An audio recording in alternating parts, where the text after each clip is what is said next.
Hi everyone, I'm Jen with the Budget Bounce, and on this channel we talk about our walk towards financial freedom. We use Dave Ramsey's baby steps, and we are currently in baby step number 2. So if that's something you'd like to hear more about, stick around and make sure you go and hit that subscribe button down below. And also don't forget to hit the bell so that you can get notified every single time we upload a new video. In this video, I'm going to be talking about something that is extremely personal. I actually filmed this a few weeks ago on a particularly rough morning. I was on my way to work and I was just feeling a lot of stress, so I just stopped to get my thoughts down. I've thought long and hard in the weeks since on whether or not to share this on the Budget Bounce. And after a lot of reflection and talking with Matt about it, we've decided that this is a big part of our journey. It affects every part of our lives, every decision that we make, whether it's financial or otherwise. And it's an important part of how we tackle our financial goals.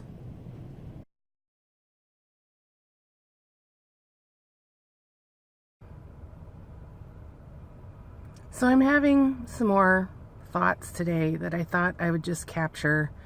I have no idea if I will post these out on the Budget Bounce or not, but these are things that are a part of our lives every day that Matt and I, they're challenges. Everybody has challenges, but there's some things that that we're going through that are some of the hardest challenges that we've had since we have met. And Matt is suffering from depression and anxiety, and has actually been off work since July of last year. So we are 8 months into this, and he has not been able to return to work. He has tried 3 times and digressed every single time. And we are struggling to get disability to pay for his leave. And of the 8 months that he's been off, they have approved 6 weeks so far. And it was not at the beginning when he was really bad. It was actually in the middle when he'd gotten the really bad anxiety and physical impairment that he had under control. The physical impairment that came from the anxiety itself. I just want to share a little bit about living with depression, whether it's yourself or someone else. So the thing about this is, I never imagined in a million years in our relationship that it would be Matt who would succumb to all of this. He's such an easygoing, tender, genuine, loving person. I had no idea all the things that he was dealing with on the inside. Like, we talked about it, but I had no idea how it was impacting him. And I myself have suffered from depression. I have had mild depression for many years. I actually was on anxiety medication 20 years ago when I was in my mid-20s. After that, in the last 20 years, I've probably spent, well, for sure I spent the last 10 on antidepressants, and some of the 10 before that I was on them as well. I'm on, I think, what you would consider a mild dosage, and I just thought if anybody was gonna go down in this family, it would be me, the person who'd been suffering from depression for many years. And if I don't take my meds, which I didn't for a little while after we got married because we thought we were going to have a baby, and I tried to go off of them, and it didn't. 6 months later, I was a complete wreck and not handling things well at all.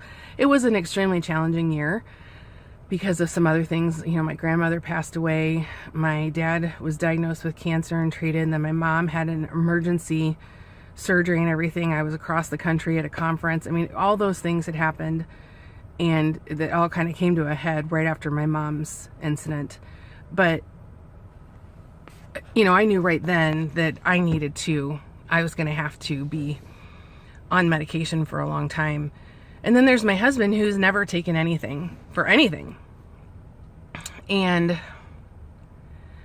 the thing about living with somebody who has depression and anxiety, as somebody who understands it, on a basic level because I've had it mildly for so long. I know some of what he's struggling with, but I honestly had no idea. I mean, his depression is so severe. Luckily, we aren't in a place where he wants to hurt himself or anything like that.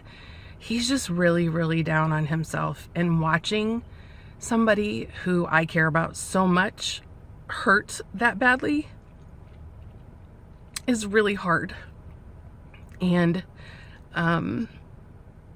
living with the person who, while on the surface he seems to be okay most of the time, knowing that on the inside he is fighting this battle. You know, his appointment that he had with his counselor yesterday, he told me, he typically tells me about it, but yesterday he told me that, you know, he told him that he feels like he's digressing and that he's not getting better. Like, he hasn't just plateaued, he's actually going backwards again. And I know where he was a few months ago. And I love him. And I hate to see him hurt. So, sorry that I'm crying. I don't know how to help him. I'm in counseling too. And, of course, I've had my own demons for a long time. I went because of having to deal with all of this. I was struggling with the weight of carrying the family and that kind of thing financially, and all the pressure and trying to understand what was going on in Matt's head and why he's acting the way he is or not, and whatnot. And so I'm in counseling, and that helps. But even my counselor can't help me. He can't tell me how to help Matt right now, because Matt is still in a place where all I can do is try to be supportive when he needs it. There isn't anything specific I can do to offset what's going on with him. Anyway, I'm just gonna love on him. I don't always show my affection well. So I just have to figure out what kind of loving on him is good for him. So anyway, those are my thoughts for this morning. This is what's been on my mind as I head off to work. And yeah, so all right, so I'm probably not going to make it into a video, but I'm glad that I said it out loud. So